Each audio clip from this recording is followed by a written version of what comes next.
Hello, wonderful listeners of Sci-Fi Stories. Since YouTube has disabled our channel monetization features, leaving us without an operating budget, we kindly ask that if you enjoy the story today, please consider supporting us with just $1 so we can pay our hardworking staff to sustain their livelihoods and continue creating these adventures for you. You can easily donate by scanning the PayPal QR code on your screen or by clicking the PayPal link in the description or comments of this video. The deep-sea sonar system at the coastal marine station screamed into the dead of night, piercing through the howling winds of a massive Category 5 hurricane. It registered a heavy, rhythmic fluctuation deep within the abyss of the coral reef. This was no whale song, nor was it any known biological entity. It was something entirely alien, pulsing from the crushing depths where light had never dared to reach. Bailey Barlow rubbed her tired eyes, staring intensely at the glowing green monitors of the isolated coastal marine research station. Outside the thick, reinforced glass windows, a torrential storm raged with an apocalyptic fury, completely cutting off the facility from the rest of the world.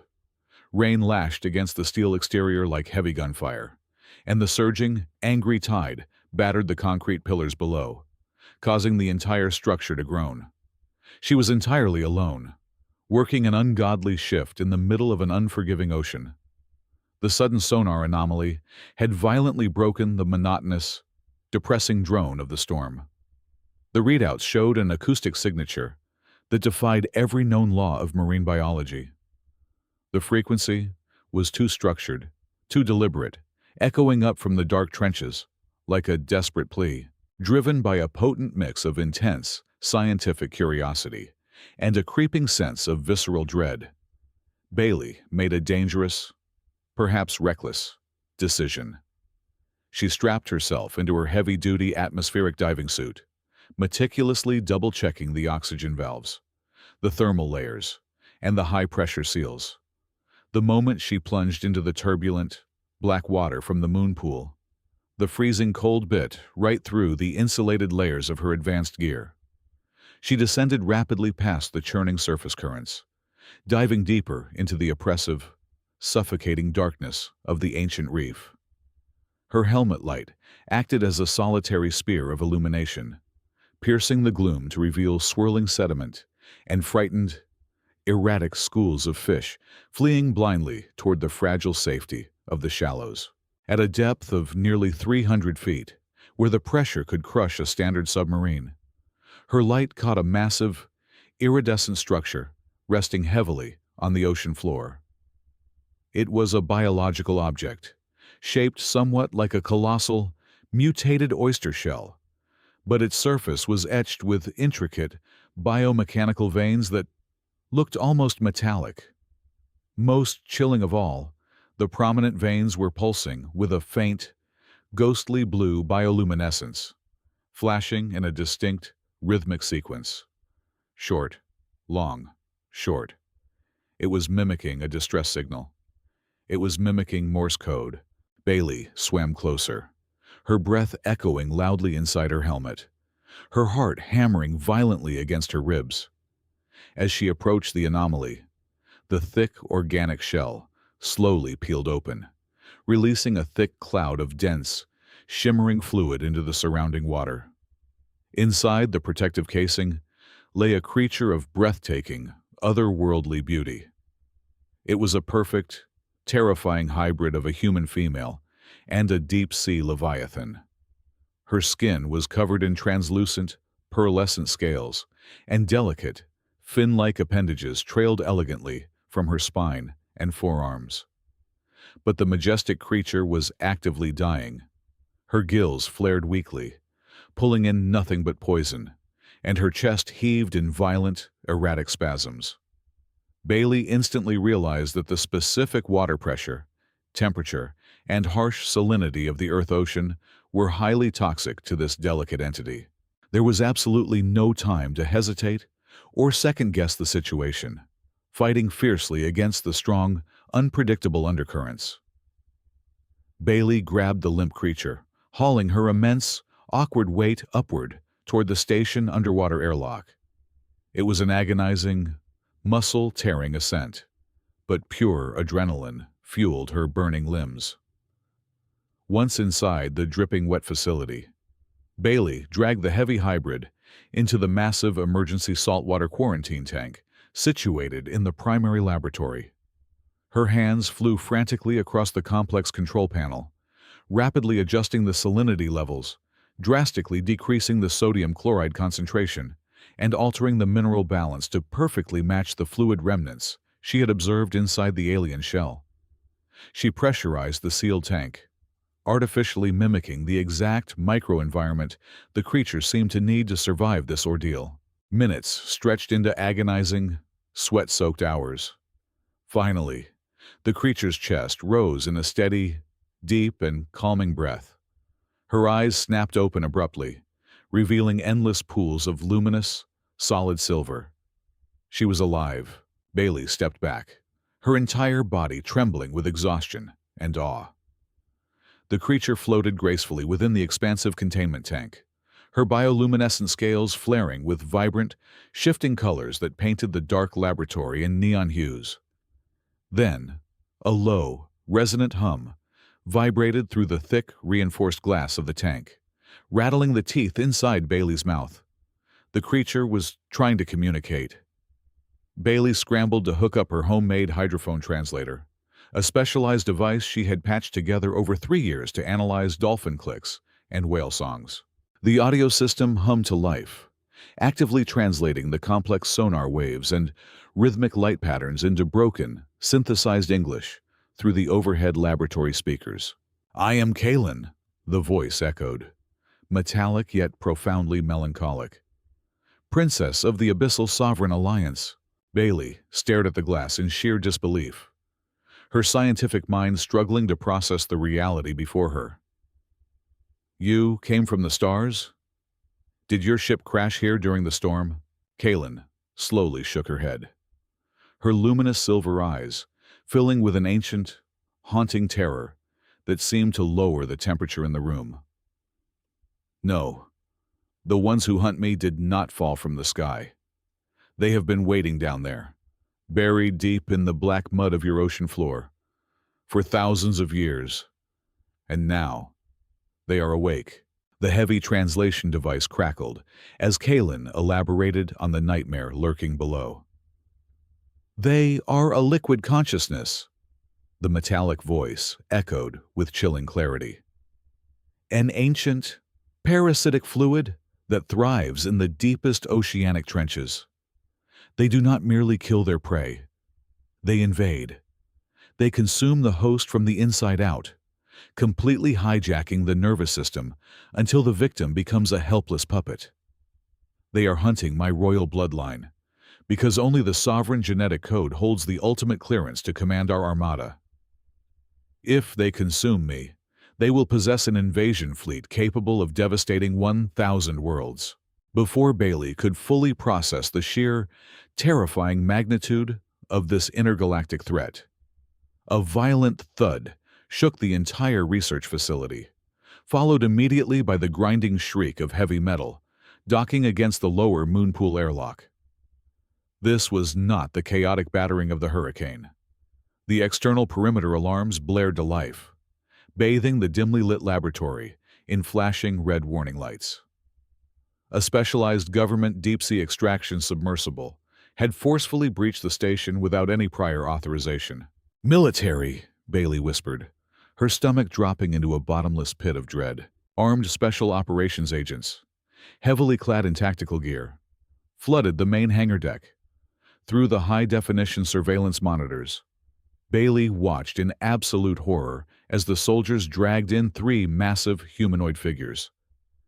They were Kalen's royal guards, but their once glorious bioluminescence had faded to a sickly, pulsating gray. The military commander shouted frantic orders, clearly treating the alien bodies as critical crash victims who desperately needed immediate medical triage. They did not know the horrific truth they had just brought inside. "They are infected," Kalen warned, her voice trembling violently through the overhead speakers. "The parasite is already inside them. If those soldiers touch their fluid, Your kind will fall, just as my guards did. We have to hide right now, Bailey said, her mind racing through the station schematics. They have military-grade thermal bioscanners. They will sweep every room. The only place cold enough and shielded enough to mask your heat signature is the main waste discharge sewer. Bailey slammed her fist onto the emergency release valves on the quarantine tank, rapidly flushing the specialized salt water and Kaylin directly into the subterranean drainage network. Bailey grabbed a heavy waterproof flashlight, frantically pried open the rusted iron floor grate, and slid down into the cramped, foul-smelling darkness, just as the reinforced laboratory doors hissed open above her head, knee-deep in freezing, contaminated sludge. Bailey guided Kaylin through the narrow, echoing titanium pipes until they reached a grated ventilation shaft that looked directly up into the primary medical bay. Bailey held her breath, ignoring the stinging stench of chemicals, and peered cautiously through the rusted slats. The scene unfolding above was absolute, unfiltered chaos. The government medics had placed the massive alien guards on stainless steel surgical tables. Dark, iridescent liquid oozed thickly from the guards' torn gills, pooling dangerously on the pristine white floor. A young combat medic, rushing to apply a tourniquet without putting on his protective gloves, slipped on the wet tile. His bare hand splashed heavily and directly into the strange, shimmering puddle. Bailey watched in paralyzed, sickening terror as the alien infection took hold instantly. The young medic gasped sharply, his eyes rolling back completely into his head. Thick, black, venomous veins rapidly spider-webbed up his forearm, aggressively crawling up his neck and across his face. Within 10 seconds, his violent thrashing stopped entirely. He stood up slowly, his movements unnaturally rigid and mechanical, resembling a broken marionette pulled by invisible strings. When the commanding officer grabbed the young medic's shoulder to ask if he was all right, the medic spun around with terrifying speed and violently grabbed the officer's bare throat. The black liquid seeped rapidly from the medic's skin pores, transferring directly and unstoppably into the commander's flesh. It was a chain reaction of silent, brutal, and horrifying assimilation. Within 2 minutes, the entire elite extraction team had ceased to be human. They stood in perfect, terrifying unison, their eyes completely devoid of any human emotion, staring blankly ahead as the 3 alien guards sat up simultaneously from the medical tables. Suddenly, the automated emergency quarantine protocol initiated. Massive, heavy titanium blast doors slammed shut across every single exit, and the loud hiss of the hermetic pressure seals confirmed the absolute worst. The station artificial intelligence had detected the unknown biological hazard and locked the facility down entirely. They were now sealed inside a reinforced concrete tomb at the bottom of a raging, unforgiving ocean. There was no escape by boat. There was no escape by land, and the water outside was heavily patrolled by the abyss. Bailey slumped heavily against the curved, freezing wall of the sewer pipe, clutching her chest tightly to quiet her ragged, panicking breathing. Kaylin floated quietly in the muck beside her, radiating a faint, protective blue glow in the suffocating, crushing darkness. They were trapped like rats in a flooded maze. Then, the internal public address system crackled loudly to life. Bailey fully expected the blaring siren of a security breach or an automated evacuation warning. Instead, the overhead speakers emitted a soft, desperately frightened human voice. "Hello? Is anyone down there? Please, you have to help me. I am trapped in the lower engineering bay. They are killing everyone. Please, unlock the main service hatch. I am bleeding so much. I do not want to die in the dark. Is anyone listening?" Bailey felt a massive surge of adrenaline and profound relief wash over her. A survivor. She immediately moved toward the rusted service ladder to help her fellow human.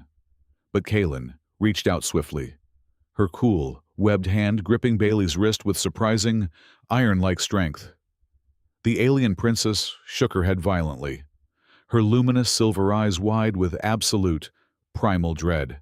Bailey froze in her tracks, listening much closer to the pleading voice echoing through the metal pipes. The pitch was pitch perfect. The terrified emotion was flawlessly executed. But the underlying rhythm was far too precise, completely lacking the natural, chaotic, breathless pacing of a genuinely terrified human being. It was the young combat medic who had been infected first. The liquid parasite had not just stolen their human bodies. It had completely downloaded their memories, perfectly replicated their vocal cords, and coldly weaponized their human empathy to hunt down the remaining survivors. The voice on the overhead speaker shifted abruptly. The terrified, desperate sobbing stopped instantly, replaced by a cold, resonant, and perfectly unified chorus of 20 voices speaking at the exact same, synchronized time. "We know you are listening. Bailey Barlow. The water is so very cold down there. Come up. Open the hatch. Let us show you the magnificent beauty of the swarm." Bailey forced the heavy auxiliary maintenance hatch open, pulling Kalen out of the stagnant sewer water and into the sterile, humming environment of the deep-sea geology laboratory. This secondary lab had been bypassed by the infected soldiers during their initial sweep, and the reinforced titanium doors immediately sealed shut behind them, granting a temporary, fragile sanctuary. Kalen slumped against the cold metal wall, her bioluminescence flickering erratically. She pressed a webbed hand against the glowing, crystalline node embedded deep within her sternum. Through the portable hydrophone translator strapped to Bailey's belt, the alien princess revealed the core of the intergalactic conflict. "My royal lineage is not merely a political title," Kalen explained, her translated voice echoing with cold, scientific precision. "It is a genetically engineered biological imperative. The blood of the sovereign caste naturally generates a highly specific bioacoustic frequency. It acts as an organic immune trigger, a resonant sonic key that violently destabilizes the molecular structure of the parasite, rendering it inert." Bailey, her mind shifting from raw survival mode back into the sharp, analytical focus of a marine biologist, immediately recognized the scientific potential. She grabbed a sterilized syringe from a medical drawer. "Let me see it," Bailey demanded gently. Kalen offered her scaled arm. Bailey extracted a single drop of the thick, luminous blue fluid and carefully placed it onto a slide under the laboratory transmission electron microscope. She routed the visual feed directly to the main high-definition monitors. The screen exploded into a mesmerizing display of complex, fractal-like cellular structures that defied traditional terrestrial biology. However, as Bailey ran the alien genetic sequencing through the global marine botany database of the station, the quantum computer chimed with a shocking notification. "This is mathematically impossible," Bailey breathed, staring at the flashing green text. The system found a 99.9% biological match. She pulled up the comparative data. The alien sovereign blood structure was perfectly symbiotic with an ultra-rare strain of deep-sea microalgae, known to human science as purely a theoretical anomaly, isolated only in the most extreme, crushing depths of the Mariana Trench. The horrifying, awe-inspiring truth suddenly locked into place inside Bailey's mind. She turned slowly to look at the alien princess. The precise salinity of our deep oceans, the specific mineral distribution along the tectonic fault lines, the geothermal vent placements. None of it is a random evolutionary coincidence. Earth is not just a planet. It is an engineered biological sanctuary. Millions of years ago, your ancestors seeded our oceans.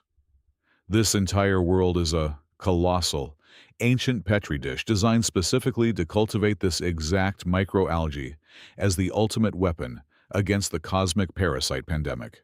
Kalen nodded solemnly. "Your world is the vault. We just lost the key until now. Then we will forge a new key," Bailey said, her deductive reasoning sharpening into a concrete tactical plan. She brought up the three-dimensional architectural schematics of the research station. We can utilize the primary industrial seawater filtration and pumping system. By tapping into the deep water intake valves, we can flood the internal holding tanks with the rare microalgae, stimulate hyper-reproduction using concentrated ultraviolet radiation, and aggressively pump the multiplied culture back out. But the algae alone is dormant. It needs your sonic trigger to activate. The bioresonance stone on my chest, Kalen noted, tracing the glowing crystal. It amplifies my biological song. Exactly, Bailey confirmed, pointing to a massive structure on the blueprint. We need to physically hardwire your resonance stone directly into the primary underwater sonar antenna array located on the ocean floor directly beneath us. If we feed your frequency through our military-grade acoustic amplifiers, the ocean currents will carry the activation signal across the entire Pacific Basin. The plan was logically sound, rooted in hard science. But a sudden, terrifying complication arose. Kalen stepped away from the humid area near the sink and stumbled awkwardly, crashing hard into a metal workstation. There is a fatal flaw in your strategy, human. The translator droned with grim realization. My species evolved in the absolute, crushing darkness of the abyss. My eyes do not process photons. I perceive the universe entirely through acoustic echolocation, bouncing sound waves off dense water molecules to map my surroundings. Up here, in the thin, dry atmosphere of your station, the sound waves scatter. Without water to carry the echoes, I am completely and utterly blind. Bailey stared at the heavy blast doors, knowing dozens of lethal, mind-controlled tactical operatives stood between them and the sonar control room. She reached down, picking up a heavy titanium wrench and securing a high-powered tactical flashlight to her shoulder harness. Then I will be your eyes, Bailey stated, with unwavering conviction. You provide the weapon, and I will guide every single step you take through the dark to bypass the heavily patrolled corridors. Bailey led Kalen into the primary thermodynamic cooling network. The cylindrical titanium pipes were only 4 feet in diameter, half flooded with frigid, stagnant water that smelled intensely of oxidized copper and decaying brine. The oppressive darkness was absolute, save for the narrow, bouncing beam of the tactical flashlight secured tightly to Bailey's shoulder harness. With every agonizing inch, they crawled on their hands and knees. The freezing water bit deeper into their weary bones. Kalen followed closely behind, her webbed hands gripping Bailey's ankles securely to maintain physical contact in the sensory void. The alien princess moved with an unnatural, halting stiffness, her biological echolocation completely useless in the suffocating, air-filled tunnel where sound waves simply died against the metal walls. The heavy silence was broken only by the rhythmic sloshing of water against metal and their own ragged, synchronized breathing. They moved like ghosts, hyper-aware that a single metallic clink from a zipper or a boot could echo loudly through the vents and instantly alert the infected swarm hunting relentlessly above them.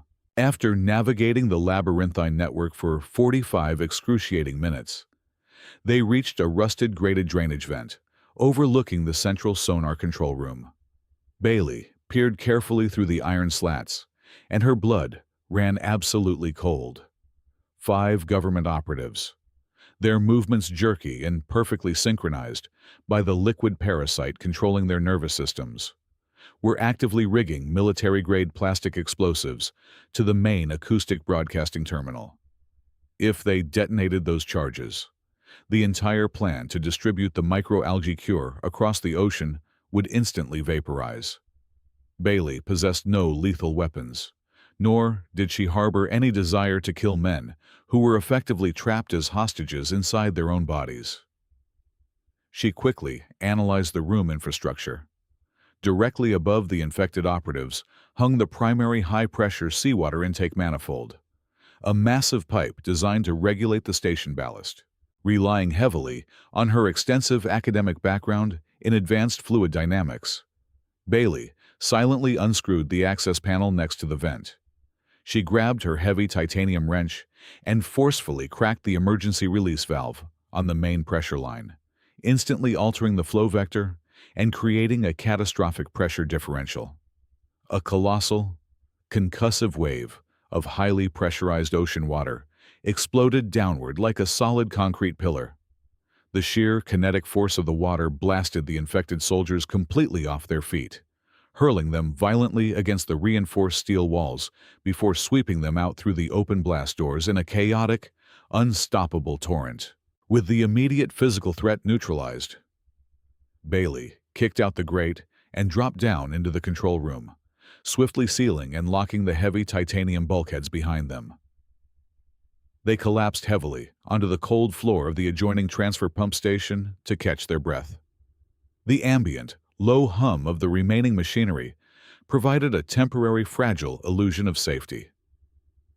Kaylin leaned against a massive steel pipe, her beautiful bioluminescent scales dimming to a dull, mournful shade of gray. Through the heavy static of the translator device, the alien princess spoke, her voice laced with a profound exhaustion and a sorrow that spanned galaxies. "You look at me and see a sovereign," Kaylin whispered softly, staring blindly ahead into the dim room. "But, in my empire, royalty is not a privilege or a blessing. It is a biological prison. I was selectively bred for one singular, devastating purpose.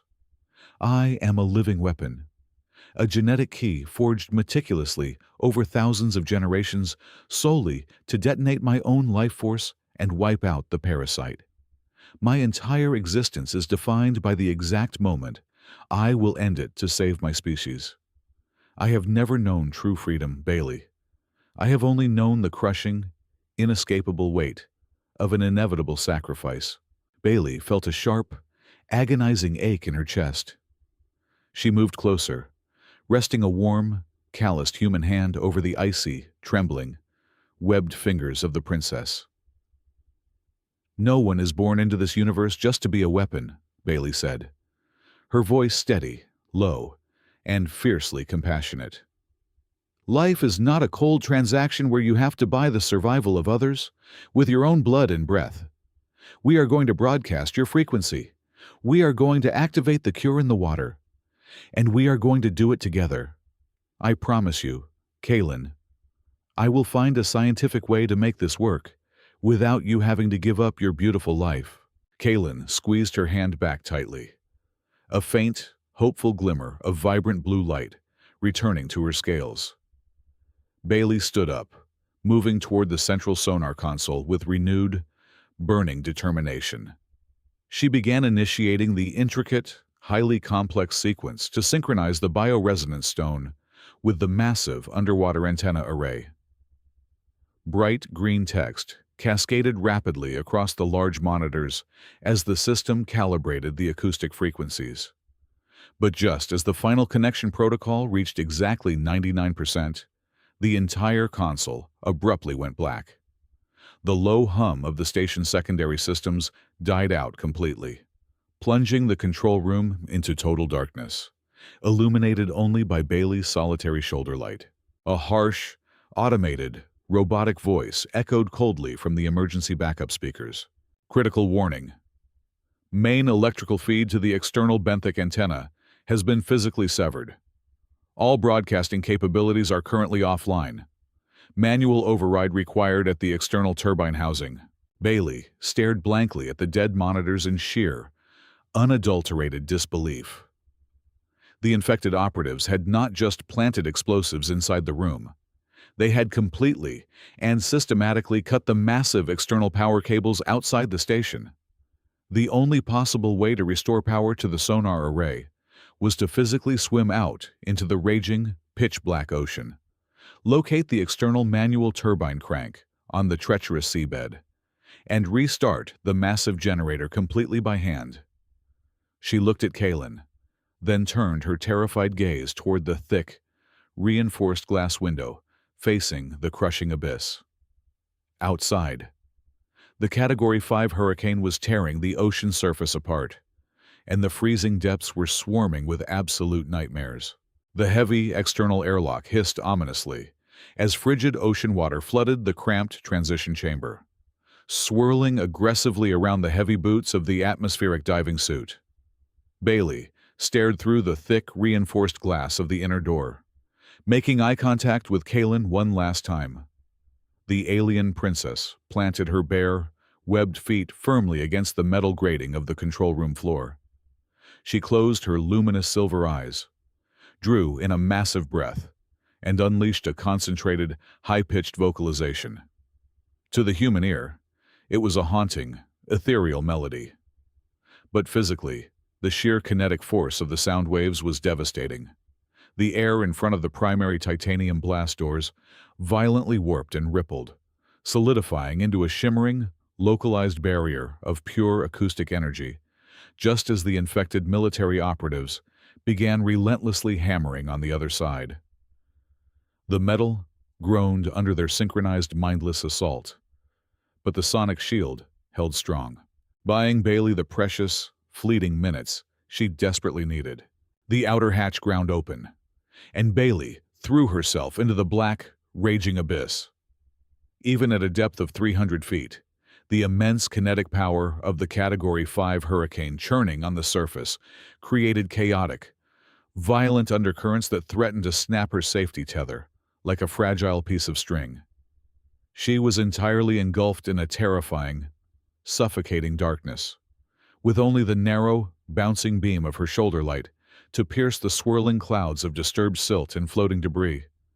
Her breathing echoed loudly inside her claustrophobic helmet, a rapid, panicked rhythm that she fought hard to control.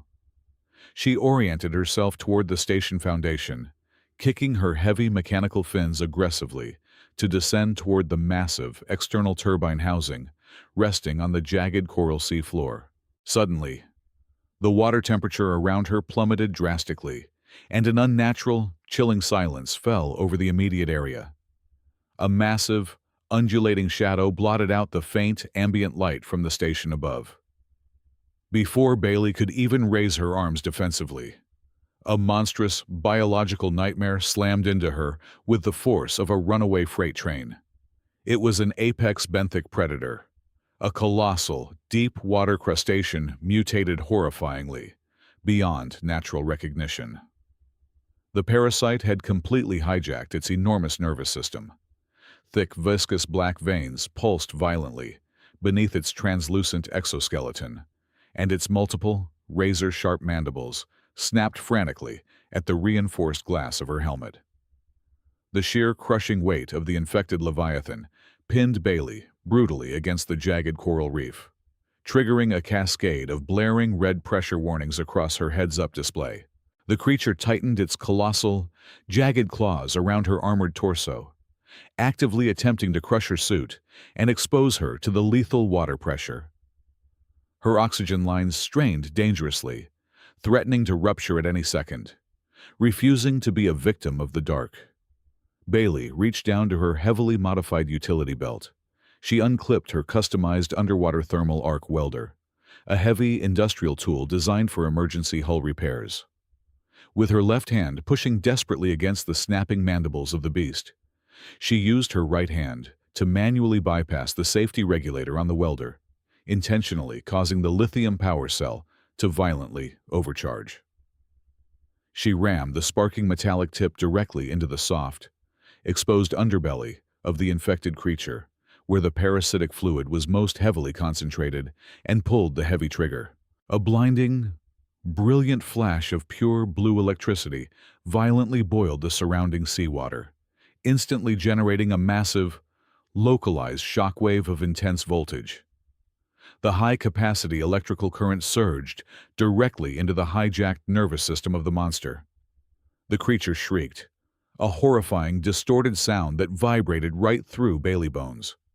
Its colossal limbs seized rigidly in total paralysis, and the blackened, Infected veins across its body stopped pulsing. The Leviathan released its crushing grip, spiraling helplessly away into the dark, churning ocean currents, gasping heavily for air, her muscles screaming in profound agony from the blunt force trauma. Bailey dragged her battered body toward the massive iron wheel of the manual override turbine. The heavy gears were entirely rusted shut from years of severe aquatic neglect, wrapping both her armored arms tightly around the frozen spokes. She planted her heavy boots against the concrete foundation and pulled with every single ounce of strength left in her weary body. For 10 agonizing seconds, nothing happened. Then, with a deafening metallic screech that tore through the water, the heavy wheel cracked open. She spun it rapidly, 180 degrees, entirely flooding the primary generator intake.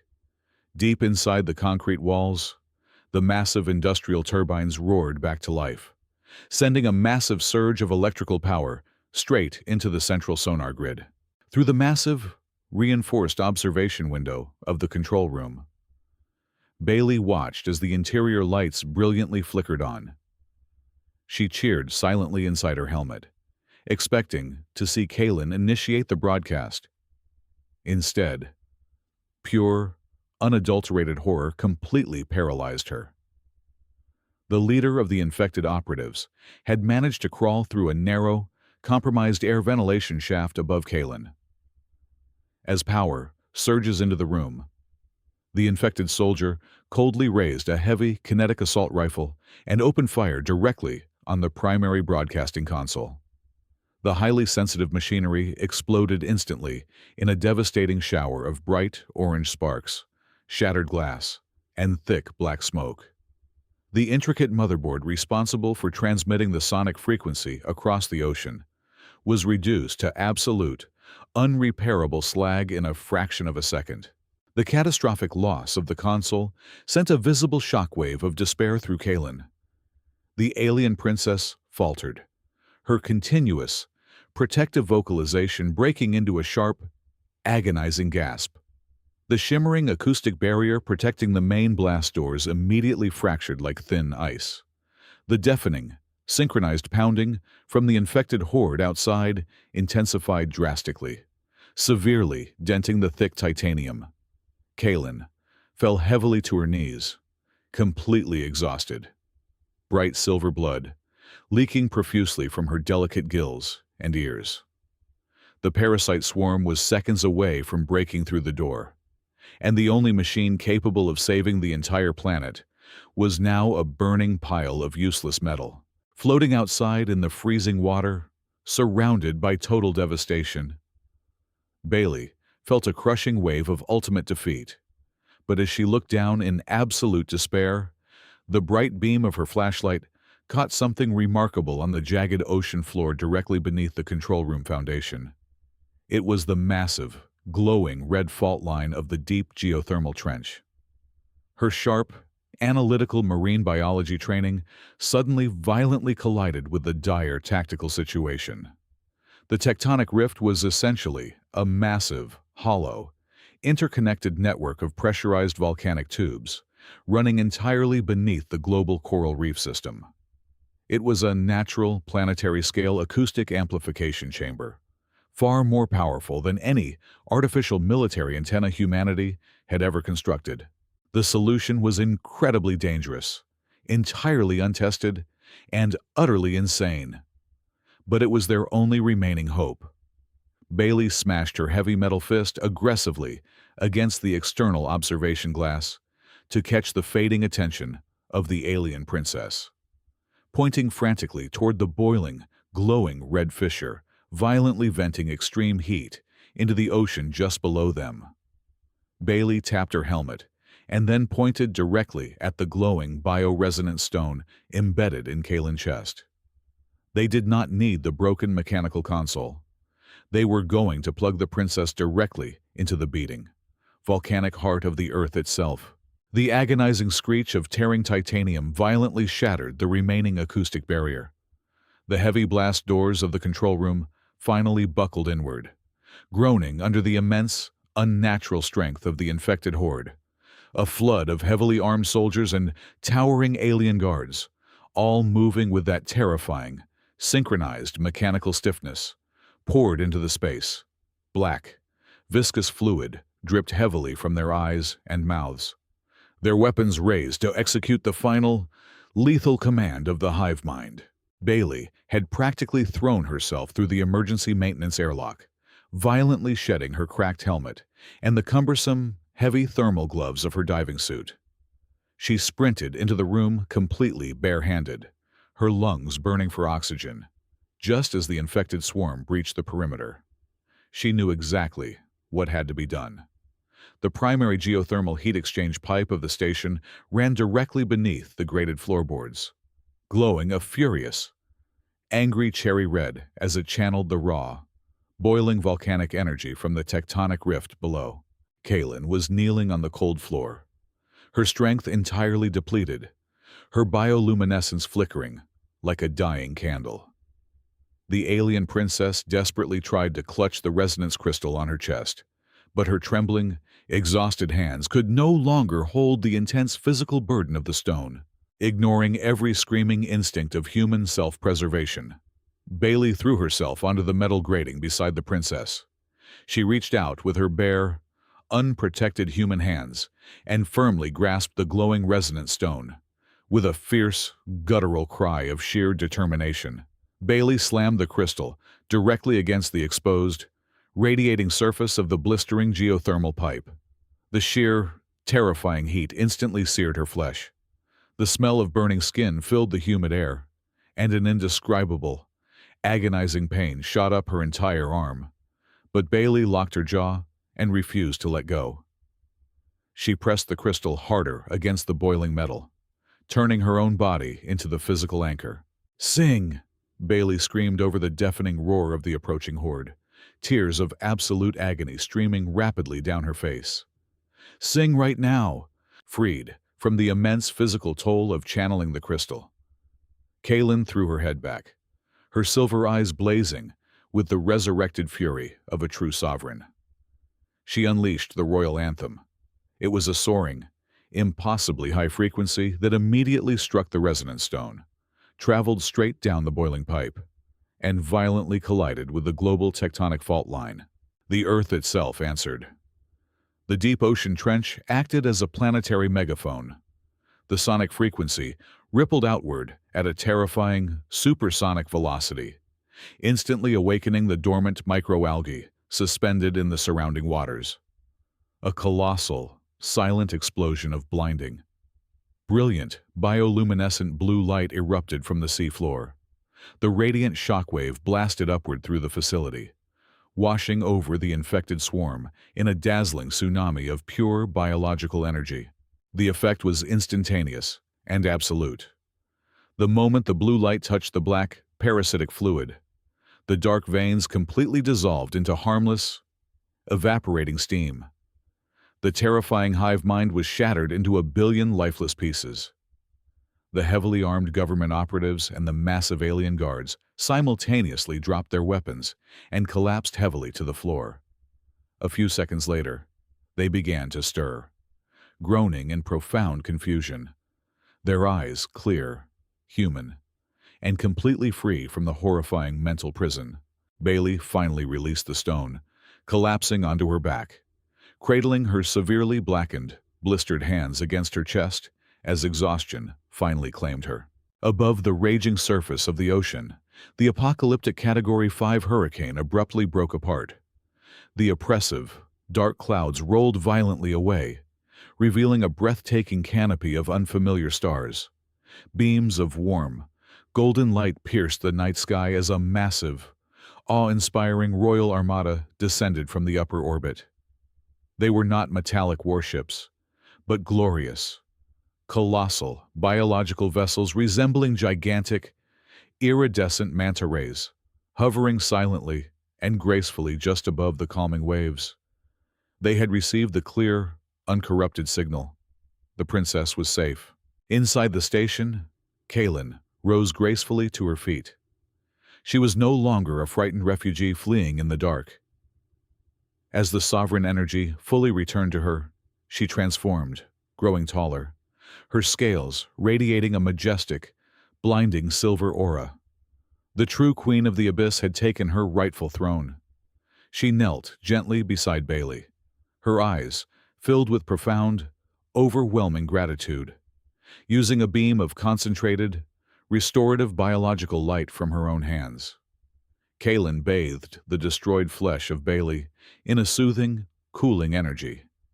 In mere seconds, the charred, blackened skin knitted back together, healing completely and flawlessly without leaving even a single microscopic scar. When the government and global scientific community finally made official contact, there was no intergalactic war, nor was there a violent alien conquest. Standing before the leaders of humanity, Kaylin officially declared Earth to be the supreme, protected ecological sanctuary of the entire galaxy.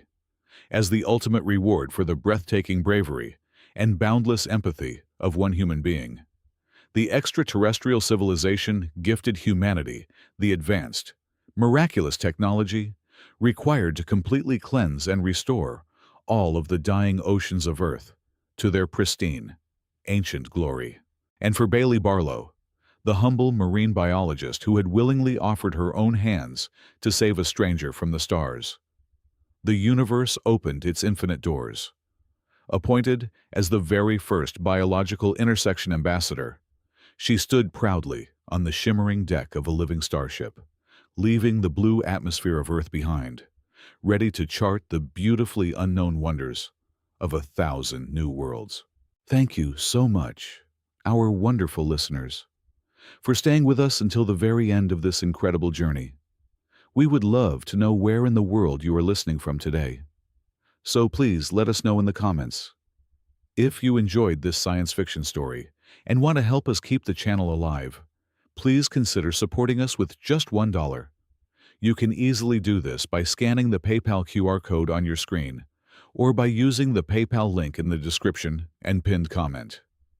Your generous contribution goes directly to paying our dedicated staff so they can feed their families and continue bringing these magnificent adventures to life for you. Thank you again, and we will see you in the next story.